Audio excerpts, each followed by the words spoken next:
You know, I would have graduated in 76. So in the summer of 75, after my junior high, after I graduated my junior high class, during that summer, us kids, well, we had two favorite things to do. That was back in the days of hot rods and all that. So during the day, we'd go down to the local pool hall and see who was the best at shooting pool. And in the evenings, we'd cruise the streets, do a little drag race, drink a little beer. Yeah, I know we was too young, so what? Had good times, great times.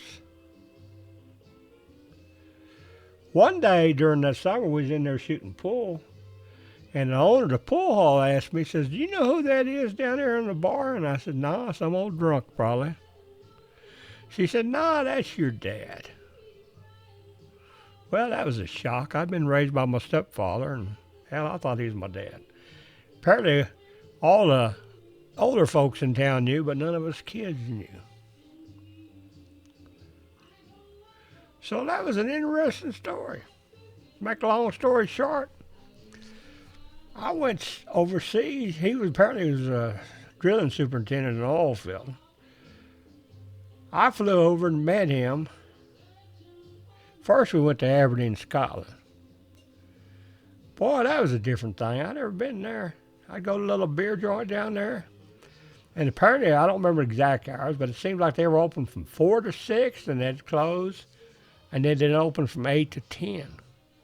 That's probably why them guys drank them Boilermakers. And they had to make up for lost time, probably. I don't know. Pretty state, pretty country, dreary. Everything was green and beautiful. All the buildings were gray. It was nice. Then apparently he got transferred to Port Gentil, Gabon, West Africa. So we moved down there. Had a house provided. I think he had maid service and all that. I didn't know anybody. I went to work. Apparently he got me a job at Tuboscope because I sure don't remember applying for it. So I went to work at Tuboscope, and I asked old Joaquin one day, the guy that was my manager, I said, "Joaquin, how come I'm the only white boy over here?" He said, "Well, we have an agreement with Africa. We can provide the managers, but they provide the workers." And the reason I mention this, don't you wish America had an agreement like that nowadays to protect our workers?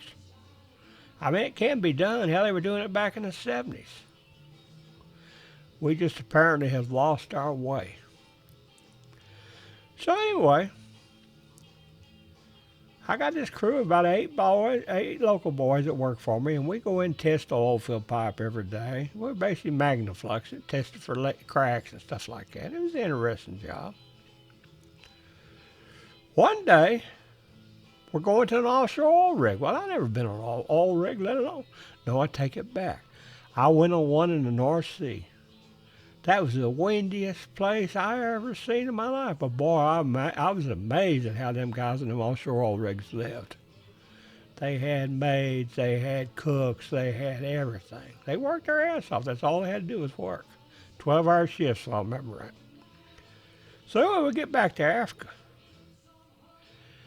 And I can't swim. Hell, I'm just a dumb old country boy. And we go out in the back of one of them little tugboats where they haul the oil field pipe to it. And we get out that oil rig. They lower a crane down. It's got a little, I won't say a basket, a little flat piece of something to stand on. Where you get on that, apparently, and they lift you up, put you on an oil rig. And that boat's bobbing like a damn cork. And I'm wondering, what the hell is this? I can't swim. So I asked him, "How do I do this?" He said, "Just throw your bag there in the middle and stand on the outside and wrap your arms around that support. You'll be fine. Just don't let go." I'm thinking, yeah, all right, that ain't going to happen. So anyway, we get up on that oil rig and we're working, we're tripping pipe and we're testing it as they're going in and out and everything. And after we were done, the old boy asked me, "You ever been on a helicopter?" I said, "Hell no. 16, 17 years old, whatever I was back then. Got one of them little twin-seater helicopters out there in that oil rig. One with no doors on it. He said, get in. I said, okay. So they take me back to Port Gentile. First thing that helicopter pilot did is he lifted up and then he turned it sideways just about, enough to scare the devil out of me. And he did a good job of it. I'll give him credit for that. Anyways, we're getting back to land. He's cruising treetop level. He said, you see them alligators down there? I couldn't see anything, but I said, yes, sir. I was going to be good. I didn't want to get pushed out of that damn helicopter. So we get into land, and old boy's got one of them twin-engine, I think it was a Piper Cessna airplane. He said, you ever been on one of these before? I said, no. He said, well, hang on. Put me up front with him. You know, for a 16, 17-year-old boy, that was a lot of fun, I will admit. But we was cruising treetops. I think he was trying to scare the hell out of me all the way. He did a good job of it, too. Anyway, we get back, and I'm still working there. And I guess my stepmother must not have liked Port Gentile. I don't know. I'm not sure how it come about. Or maybe my dad really wanted better living conditions. So next thing I know, we're living in Las Palmas and the Canary Islands. Man, that was something. I never been nothing like that in my life. They tell me that's like Hawaii, except on the East Coast. And I ride a bus down every day to where the restaurant was. They had a place called the Texas Bar, I think it was called. And I go in there, and gradually I meet some American kids, just like myself. There was, I think it was a brother and sister. They were both named Terry. It's the first time I run across that. And another little lady. I ain't going to mention her name. Well, anyway, we spent every day there, partying our butts off, having a great time. That's one of them people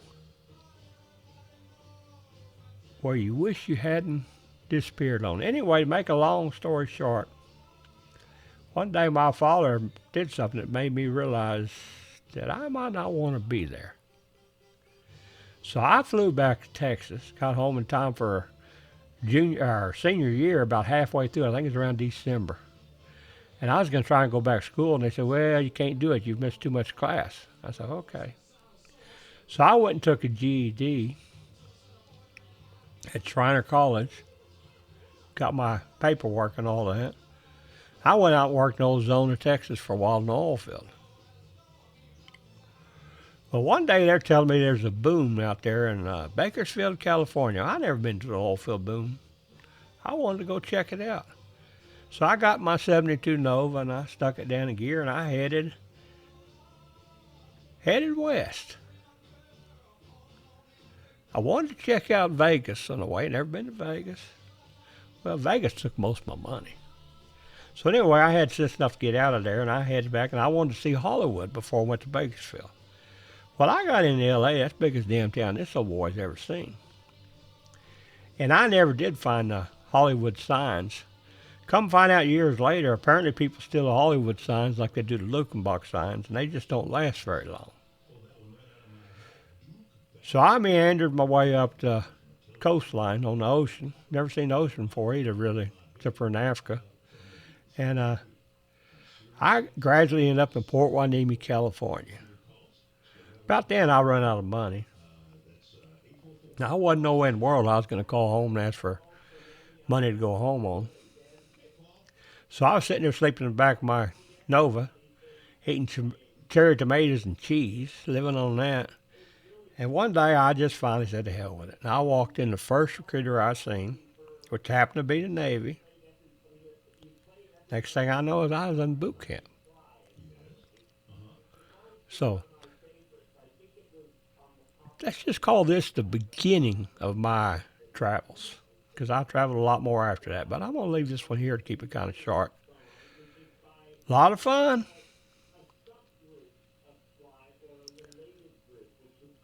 It's just about every day I wonder what would have happened if I'd stayed over there. So, lesson of this story, folks, is don't let life pass you by. I did it. I focused on work, and it got me nowhere.